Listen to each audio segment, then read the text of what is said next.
tempo no segundo turno é muito apertado, né, gente? Eu queria aproveitar para trazer um destaque aqui com vocês. A justificativa do prefeito Ricardo Nunes para faltar no nosso debate hoje foi justamente uma reunião com o governador Tarcísio, frente a expectativas, previsões, os alertas da Defesa Civil de que a gente vai ter mais chuva forte no fim da semana por aqui. Esse destaque que eu queria trazer é que essa previsão é para o Brasil todo, previsão de chuva e temporais em todo o país nos próximos dias. Esse alerta vindo do Instituto Nacional de Meteorologia, falando de um novo ciclo de chuvas intensas e temporais que devem afetar várias regiões do país. Esse alerta foi emitido para áreas do Centro-Oeste, Sudeste e Nordeste, que devem enfrentar fortes precipitações, ventos intensos e trovoadas. O norte e o sul do país também não estão imunes a essa previsão. A previsão de pancada de chuva isolada e o aumento da intensidade dos ventos vale para todas essas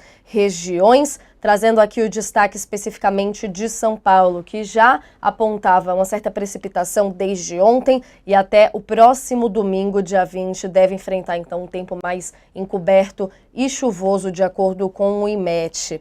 A gente traz aqui também as previsões para o resto do país, o IMET falando em perigo potencial de tempestade para muitas cidades no Sudeste, alerta Instituto valendo para São Paulo, Campinas, Vale do Paraíba, região metropolitana aqui de São Paulo, também no Rio de Janeiro, nas regiões Sul e Metropolitana, Minas Gerais, Sul e Sudoeste do estado. E as localidades indicadas também devem receber, ali a previsão é que recebam de 20 a 50 milímetros de chuvas com ventos entre 40 e 60 quilômetros por hora, além de potencial queda de granizo aqui em São Paulo, que a gente teve na última sexta-feira. Foi considerado ali o temporal com ventos mais fortes em quase 30 anos. Situação preocupante, não à toa tem ocupado os debates que a gente tem trazido por aqui, a nossa sabatina hoje. A gente vê essa questão do preparo, no caso do Ricardo Nunes com o Tarcísio de Freitas discutindo essa situação, que inclusive o Boulos até comentou com uma certa ironia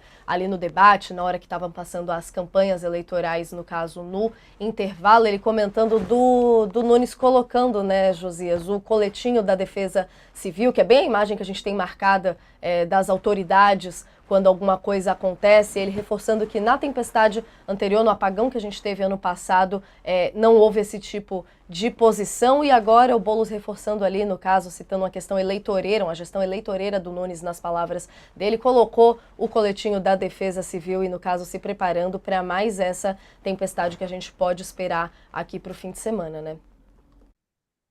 A reunião do Tarcísio de Freitas com o Ricardo Nunes, que eles dizem ter marcado para essa quinta-feira, não é coisa para ser levada a sério, né? Isso é um álibi que construíram na última hora para justificar a fuga do prefeito desse debate, né?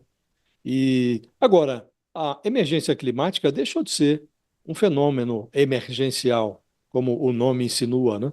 Isso já se incorporou à rotina e não é de hoje.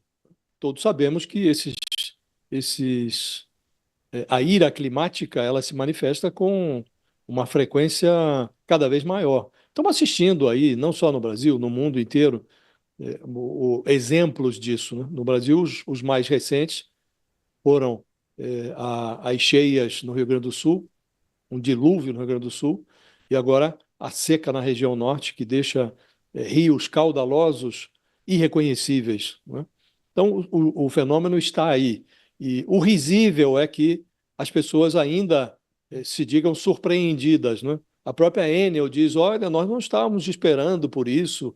É, a ausência de planejamento reforça a inépcia, né? Então é preciso que esse é o dado que está faltando nesse debate, nesse jogo de empurra entre prefeitura e governo estadual e o governo federal, a agência reguladora, a ANEEL. Nesse jogo de empurra está sendo negligenciado o essencial, que é o debate a sério sobre a necessidade de aterrar a fiação e o necessário debate sobre a negligência das agências reguladoras no Brasil, né? Criou-se no Brasil um capitalismo atípico, né? Porque se o Estado funcionasse como deveria, esse jogo de empurra não seria nem necessário, né? Porque as empresas que recebem a outorga do Estado para explorar, para vender determinados serviços, elas seriam fiscalizadas adequadamente. Se falhassem, seriam advertidas. Falhando depois da advertência, sentiriam no caixa o preço da sua negligência e, no limite, teriam a concessão cassada, né? Então, uma concessionária como essa Enel, que claramente está vendendo um serviço que não consegue prestar, teria que ter sido já banida da prestação de um serviço tão precário, né? Mas as deformações do sistema produziram aí esse jogo de empurra e um capitalismo à brasileira. Nesse capitalismo, autoridades municipais, estaduais e federais ficam travando esse jogo de empurra, que faz com que a ineficiência seja premiada com a inação. E o consumidor paga a conta, descobre que o inferno existe, só que não funciona. O inferno existe, mas não funciona. E agora está acontecendo um debate que mostra que quão enviesada está a questão no Brasil. O Lula está tentando, pediu à AGU, a Advocacia Geral da União, estudos para reformular o funcionamento das agências reguladoras. Há 12 agências no Brasil. Ele usa o caso da ANEEL, que está lá sob comando bolsonarista, para mudar, para ressuscitar um velho sonho. O Lula implica com essas agências reguladoras desde 2023, quando ele assumiu a presidência pela primeira vez. Ele acha que a agência reguladora não tem que ter independência, tem que ser vinculado ao governo, quer que sejam repartições dos ministérios, submetidas aos interesses, aos programas e à vontade do governo de plantão. Então, ele quer. Hoje, os gestores dessas agências têm mandato de 5 anos, que não é coincidente com o mandato do presidente da República, que tem só 4 anos. Ele quer que os mandatos sejam coincidentes, os dos diretores das agências e o mandato do presidente da República. Isso não serve aos interesses do país. E o que a obrigação que o Lula deveria cumprir, ele não faz. Há 12 agências, como disse, ao longo do terceiro mandato, o Lula vai nomear 44 diretores e presidentes dessas agências. Hoje já há 9 poltronas vazias, até o final do ano vai haver mais 8, e os nomes não são submetidos ao Senado. O Senado tem que aprovar. O Lula não manda os nomes. E por que não manda?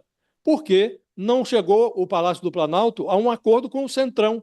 Essa negociação está passando pela mesa do Davi Alcolumbre, que é o futuro presidente do Senado. E está lá o Centrão mergulhado nesse lote de poltronas vazias para indicar os seus apaniguados. Então, o Lula reclama, e de fato ele tem razão. A ANEEL está hoje submetida a diretores bolsonaristas, nomeados sob o Bolsonaro por indicação do Centrão. Entre os que indicaram está lá o ex-ministro da Casa Civil, o Ciro Nogueira. Agora ele está fazendo a mesma coisa. Ele está entregando os cargos que cabe a ele nomear a indicações políticas, indicações que teriam que ser técnicas para que essas agências interrompessem esse capitalismo à brasileira que permite que as empresas façam o que bem entender. Então, como disse Natália, está tudo errado, né? E esses erros que são óbvios e que estão sendo reiterados agora, eles são negligenciados nesse jogo de empurra, nessa crise do apagão de São Paulo, que é usada como pretexto para renovar os equívocos, né? Então, a gente tem aí uma fumaça ou um breu produzido por esse apagão de São Paulo, e sob o breu estão sendo cometidos os mesmos erros que sempre foram cometidos. E ampliando a